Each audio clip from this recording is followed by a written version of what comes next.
नमस्कार, मैं विवेकानंद और आप देख रहे हैं न्यूज फॉर नेशन। खबर जनता दल यूनाइटेड से है।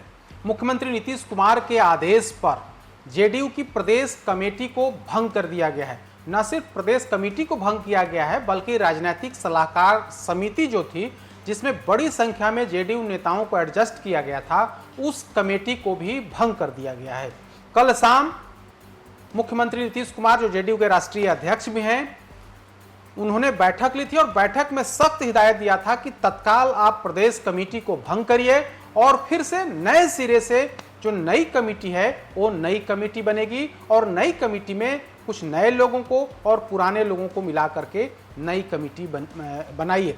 नई जो पुरानी कमेटी जो भंग की गई, जो राजनीतिक सलाहकार समिति थी, जिसमें बड़ी संख्या में लोगों को शामिल किया गया था, दोनों को एक साथ भंग कर दिया गया है। अब से कुछ देर पहले जेडीयू के प्रदेश के अध्यक्ष उमेश कुशवाहा ने यह पत्र जारी किया है और कहा है कि तत्काल प्रभाव से यह कमेटी भंग की जा रही है। इसके पहले मुख्यमंत्री, जो जेडीयू के राष्ट्रीय अध्यक्ष हैं, उनके आदेश पर ही जो विधानसभा की जो कमेटी थी, वो कमेटी भी भंग कर दी गई थी और तब कहा गया था कि चूंकि इसमें बड़े स्तर पर गड़बड़ी हुई है, जंबो जेट कमेटी बना दिया गया है, इससे कोई फायदा नहीं होना है, लिहाजा इस कमेटी को भंग करिए और प्रमंडल वाइज कमेटी का गठन करिए। इसके बाद जेडीयू के प्रदेश अध्यक्ष ने विधानसभा कमेटी को भंग किया और प्रमंडल वाइज जो कमिश्नरी वाइज है, उसमें नेताओं को कमेटी बना करके उसमें एडजस्ट किया। अब प्रदेश पदाधिकारियों की कमेटी भंग हो गई है। 2023 में उमेश कुशवाहा, जो प्रदेश के अध्यक्ष हैं,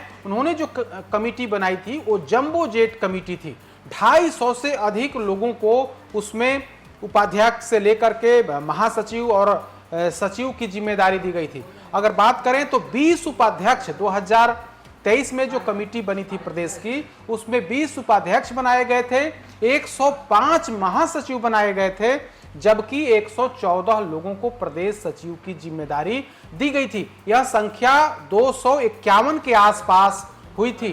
तो मुख्यमंत्री नीतीश कुमार ने इस पर एतराज जताया और खबर तो यही है कि कुछ दिन पहले भी मुख्यमंत्री ने कहा था कि पुरानी कमेटी को भंग करिए और छोटी कमेटी बनाइए।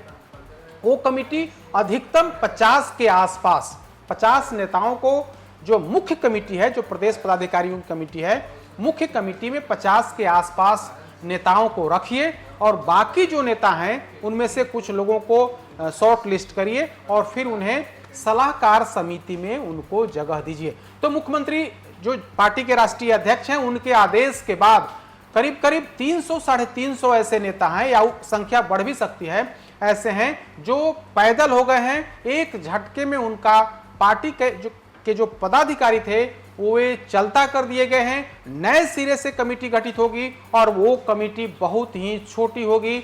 उस कमेटी बिहार विधानसभा चुनाव को देखते हुए बनेगी। कुछ नए लोगों को भी उसमें शामिल किया जाएगा और बाकी जितने घुसे हुए लोग, जो पहुंच और पैरवी की बदौलत प्रदेश कमेटी में घुसे थे, वैसे लोगों को चलता किया जाएगा और कमेटी को ठोस बनाया जाएगा। यानी कि जो 105 महासचिव बने थे, उनकी संख्या 20 के आसपास हो जाएगी। उपाध्यक्ष जो बने थे 20, उनकी संख्या अधिकतम 10 के आसपास हो जाएगी।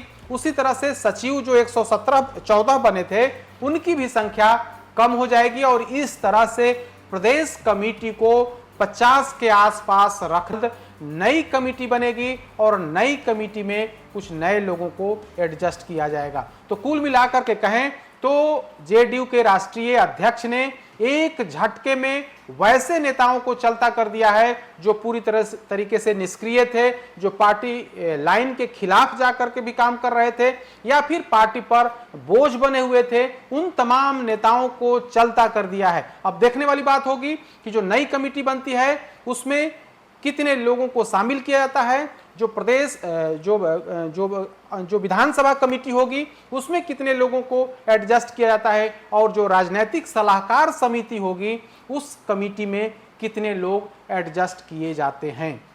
अधिक अपडेट्स के लिए देख रहे न्यूज फॉर नेशन। नमस्कार।